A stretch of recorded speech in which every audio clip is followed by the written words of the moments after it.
Coulomb के नियम को देखने चाहते हैं। एक स्टूडेंट का कमेंट भी था, तो इस पर हम देखिए सिद्धांत जो होता है बहुत बड़े ब्रॉड लेवल उसका होता है, तो उसको हम बोर्ड पर लिखने में असंभव बातें होती हैं। तो इसलिए मैं उसका जैसे मैं पीपीटी या आपको पीडीएफ द्वारा मैं बताऊंगा जल्द ही, तो उसमें आपको सारी चीज़ें दिखाऊंगा, पूरा क्वेश्चन का लेवल दिखाऊंगा, तो वो चीज़ें अलग होंगी। लेकिन यहाँ पर एक बार एक नज़र में मैं देख लेता हूँ, कुछ बच्चों को जो कन्फ्यूजन हो जाती है यहाँ पर आखिर ये क्या है, कैसे उसका फार्मूला बनेगा और कैसे कूलाम ने नियम दिया, कैसे इनके द्वारा ये हमारा फार्मूला तैयार हुआ, वो चीज़ें यहाँ पर हम डिस्कशन करेंगे। ठीक है, तो आपको ध्यान देने वाली बात क्या है कि इसमें आपको पता है कि कूलाम का नियम, कूलाम आपको पता है कि आवेश इसमें ज़रूर होंगे, क्योंकि आपको पता ही चलेगा आवेश का मात्रक। तो क्या है कि जब दो आवेश हो, मतलब आपका दो आवेश हो, जैसे कि मान लीजिए मैं कह रहा हूँ कि यहाँ पर आपका एक आवेश है और यहाँ पर एक आवेश है। ठीक है, ध्यान दीजिए, ये दो आवेश हैं आपके। मान लीजिए यहाँ पर आपका मान लीजिए Q1 है और यहाँ पर आपका मान लीजिए Q2 है। एक बात ध्यान दीजिएगा, तो Q1 और Q2 जो है आवेश है, तो Q1 और Q2 दो आवेश हैं आपकी, और ये जो दो आवेश हैं ना, इनके बीच जो है एक पारस्परिक, मतलब इनके बीचों के जो स्थिर वैद्युत बल है, इनके बीच में जो वैद्युत बल है, ध्यान दीजिएगा, स्थिर वैद्युत बल, हमें यही बातें ध्यान देना है कूलाम के नियम कि दो आवेशों के बीच, मतलब दो आवेशों, ध्यान दीजिएगा, आपको मैं परिभाषा आपको ऐसे ही याद हो जाए, दो आवेशों के बीच पारस्परिक, मतलब इनके बीच, ठीक है, पारस्परिक, आप इसको लिखने के लिए पारस्परिक वैद्युत बल, ठीक है, स्थिर वैद्युत बल, पारस्परिक आपका स्थिर वैद्युत बल, मतलब इनके बीच के क्या होगा, स्थिर वैद्युत बल होगा। ध्यान दीजिएगा, दो आवेशों के बीच के, इन दोनों आवेशों के बीच के स्थिर वैद्युत बल जो है, इनके स्थिर वैद्युत बल। अब इनके बीच में क्या है, हमें यही पॉइंट ध्यान देना, स्थिर वैद्युत बल है किसके, दो आवेशों के बीच, ये पॉइंट्स हमें ध्यान देना, बस यही, दो आवेशों के बीच में जो पारस्परिक स्थिर वैद्युत बल है, ये वैद्युत बल जो आपका है, ये आवेशों के गुणनफल, अब आवेशों किसके, ये आवेशों के गुणनफल, ध्यान दीजिएगा, आवेशों के गुणनफल, ध्यान दीजिएगा, यही बात है। आपको बस ऐसे दिमाग में अगर फिगर बैठा लेंगे ना, तो ऐसे ही आपको याद हो जाएगा जी। ठीक है, तो आवेशों के गुणनफल, बात क्या की गई कि आवेशों के गुणनफल के अनुक्रमानुपाती, गुणनफल के, ध्यान दीजिए, गुणनफल के, दो आवेशों के, ध्यान दीजिए, के फिर के, यहाँ पर मैं के बार बार लिख रहा हूँ ताकि आपको बातें कंफ्यूज न करें, ये के, यहाँ पर भी के, ठीक है, ये के, ध्यान दीजिएगा, बातें एकदम इफेक्टिव है। तो दो आवेशों के क्या, स्थिर वैद्युत बल के गुणनफल, आवेशों के, मतलब वही आवेशों के, इन आवेशों के, ये जो दो आवेश हैं, इन आवेशों के गुणनफल के, यहाँ पर अनुक्रमानुपाती, ध्यान देना है आपको, अनुक्रमानुपाती, दूसरा नाम समानुपाती, ध्यान दीजिएगा, समानुपाती, दोनों नाम दे सकते हैं आप, समानुपाती नाम भी दे सकते हैं, अनुक्रमानुपाती नाम भी दे सकते हैं। ये बातें आपको ध्यान देना। कभी कभी क्या होता है कि आपका समानुपाती भी होता है, अनुक्रमानुपाती भी होता है, तो आपको कोई भी चीज़ें लिख सकते हैं। ये चीज़ें भी मैं डिस्कशन कर दूंगा फार्मूले में। तो समानुपाती गुणनफल, आवेशों के गुणनफल के अनुक्रमानुपाती या समानुपाती, ठीक है, अनुक्रमानुपाती या समानुपाती, ठीक है, ये हो। तथा क्या बोला गया, तथा, अच्छा ठीक है, तथा इनके, मतलब इनके बीच की दूरी,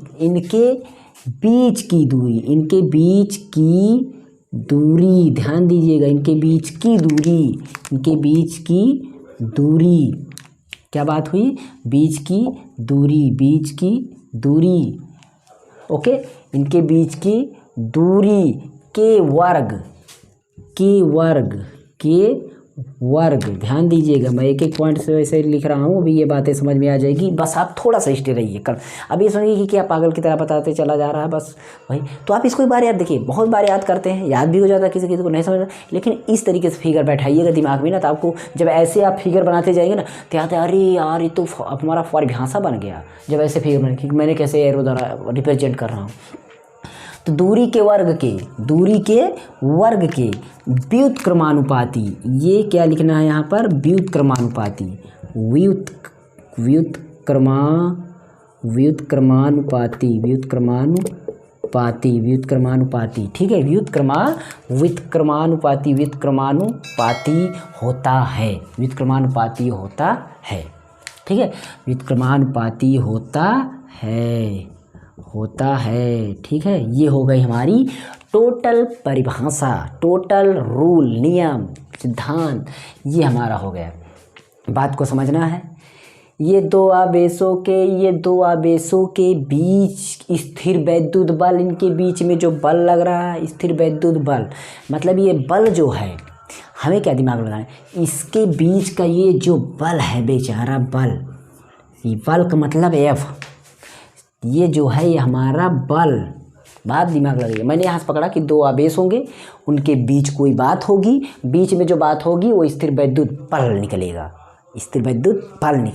कैसे निकलेगा, दिमाग लगाइए। देखिए हमने बोला था यहाँ पर, अब सारी चीज़ें, अगर आपके आवेश, आपके पता है कि आवेश जो होंगे कैसे होंगे, आवेश आपके जो आवेश होंगे वो क्या होंगे, Q1 होंगे और Q2 होंगे, ये दो प्रकार के आवेश हमारे हो जाएंगे।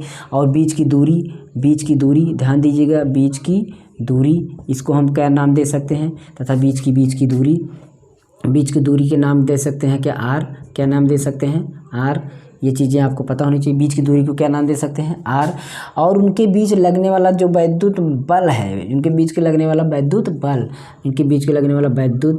बल, स्थिर वैद्युत बल क्या होगा, F होगा। ये हमारे इसका जो संकेत चिन्ह हो, ये तो पता ही होना चाहिए। अभी आपने परिभाषा याद की, ये संकेत चिन्ह आपको पता होना चाहिए। जब संकेत चिन्ह आपको पता है तो जो बातें यहाँ पर बताएंगे, अब उन्हीं बातें को हमें रिप्रेजेंट कर देना है।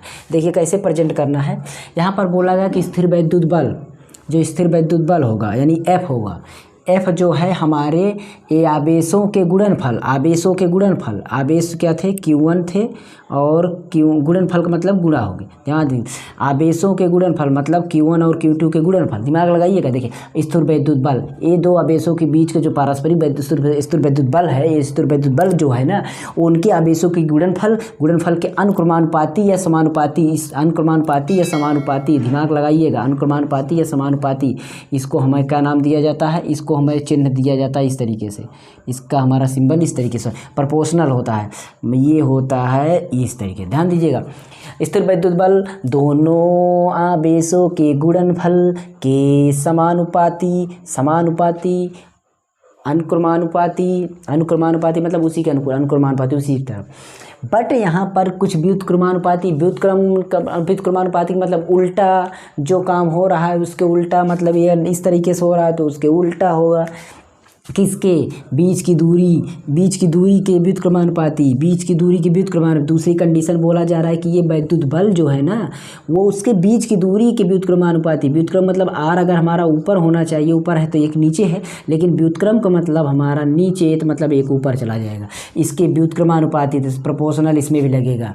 मतलब ये प्रोपोर्शनल हमारा अनुपात के सिंबल को देने के लिए होता है ये बस। अगर अनुक्रमानुपाती है सेम उसी तरीके लिखेंगे, अंश की तरफ है तो अंश की तरफ, हर की तरफ है तो हर, बाएं साइड तो बाएं साइड, ऐसे भी हो।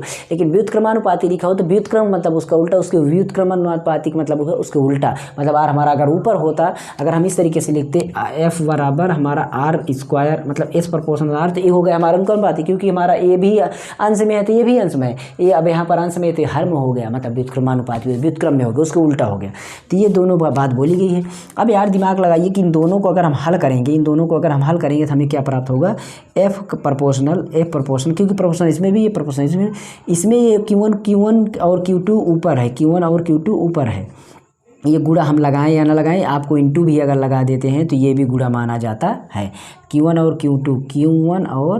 Q2 ध्यान दीजिएगा, Q1 और Q2 हो गया, Q1 और Q2 ये इंटू लगा सकते हैं। और ये R इसके, ये दोनों ऊपर है, R नीचे है तो इसके R नीचे कर दो, R स्क्वायर, ये जो हमारा तैयार हुआ ये हो गया, ठीक है, ये बात हमारी तैयार हो। अब यहाँ पर एक बात हमें बोला गया है कि एक इस फार्मूले के साथ अगर हम देखते हैं तो हमारा जो है एक मतलब वैद्युतशीलता होती है जो कि निर्वात की होती है, तो उसको हम कन्वर्ट करेंगे तो हमारा इस तरीके से, बस फार्मूले में यही ध्यान देना है। यहाँ पर जो हमारा ये जो, अब इसको हम उधर ले जाएंगे, बराबर लगाएंगे, बराबर लगाने के बाद हमें एक मान लिखना है यहाँ पर 4 पाई स्पाइनल नॉट बराबर लगाने के बाद आप सॉरी बराबर करें इंटू लगाने के बाद हमें इंटू लगाना Q1 इंटू Q2 ये चीज़ पूरा आर स्क्वायर। यहाँ पर हमारा इस तरीके से दिमाग लगाना है, ये रखना है ये चीज़। अब हमारा ये जो मान रखा गया है यहाँ पर आप देख रहे होंगे, तो यहाँ पर आपका स्पाइनल नाट जो है, स्पाइनल नाट जो है ये क्या है, ये आपका है वायु की मतलब वायु में वायु या निर्वात जिसको बोलते हैं, निर्वात की वैद्युतशीलता ठीक है, ये वैद्युतशीलता हो गई। तो स्पाइनल नाट हमारी निर्वात की वैद्युतशीलता हो गई। और इसका मान जो होगा, इसका स्पाइनल नाट का मान भी जो होगा हमारा, याद कर लीजिएगा 8.84 होता है शायद, 8.8 नहीं 8.85 गुणा 10 की मान माइनस आपका 12 होता है। ठीक है, इसको मान जहाँ पर हमारा ये मान ए आएगा, इसका मान में हम ये इसका मान हमारा ये हो जाएगा, स्पाइनल नाट का मान ये हमारा हो जाएगा। ठीक है, अब हमें क्या करना है, यहाँ पर कुछ चीज़ें और भी चेंजेस करना है। तो यहाँ पर देख रहे हैं कि अगर दोनों आवेश जो है ना, ये वायु के अतिरिक्त किसी अन्य माध्यम हो, मान लीजिए वायु में है तो आपकी ये कंडीशन हो गई, लेकिन वायु के अतिरिक्त अगर कोई अन्य माध्यम हो, वायु के अतिरिक्त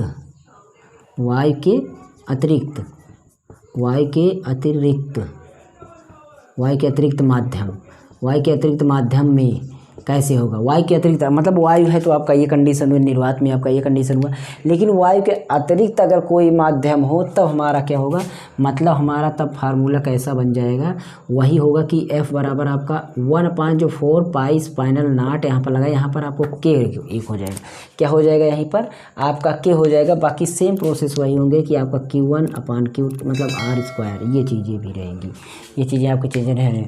जो यहाँ पर K जो आपका है, यहाँ पर आप देख रहे होंगे के जो है ना, के क्या है, यहाँ पर परावैद्युतांक है, परावैद्युतांक है। ठीक है, ये के क्या हो गया, परावैद्युतांक हो गया, जो कि एक बीमाहीन राशि होती है, इसकी बीमा नहीं होती है, बीमाहीन राशि है। ध्यान दीजिए, ये चीज़ें लिख सकते हैं, बीमाहीन राशि है, बीमाहीन राशि। ठीक है, तो ये आपका हो जाएगा एक शॉर्टकट में आपका कूलाम का प्रमेय दिमाग लगाना है। एक बार रिवीजन करता हूँ।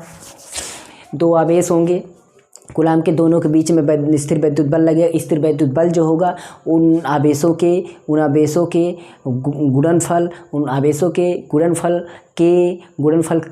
गुणनफल के अनुक्रमानुपाती, बट वही फोर्स, वही बल आपका जो है उसके बीच की दूरी के व्युत्क्रमानुपाती, मतलब अनुक्रमानुपाती ऊपर, व्युत्क्रमानुपाती मतलब R स्क्वायर, R बीच की दूरी को R मानेंगे तो हमारा R का स्क्वायर मतलब उसके R की स्क्वायर कर दिए तो व्युत्क्रमानुपाती हो गया, दोनों का कॉम्बिनेशन किए तो ये हमारा तैयार हुआ, जिसमें हमारा ये निर्वात के लिए हुआ।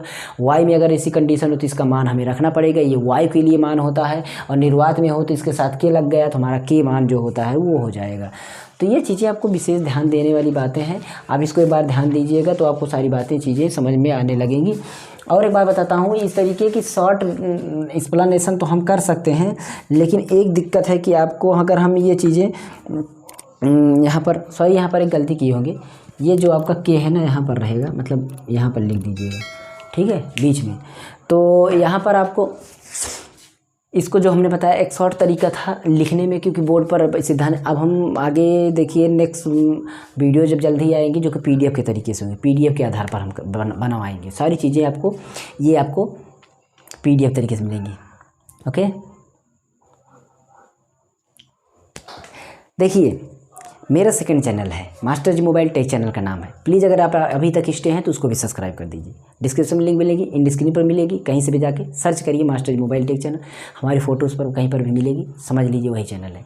सब्सक्राइब कर दीजिए, बेल आइकन प्रेस करिए। यूट्यूब टिप्स और ट्रिक्स, मोबाइल कंप्यूटर टेक्नोलॉजी से रिलेटेड वीडियो डालते रहते हैं। ओके, थैंक्स फॉर वॉचिंग, मिलते हैं अगली वीडियो में।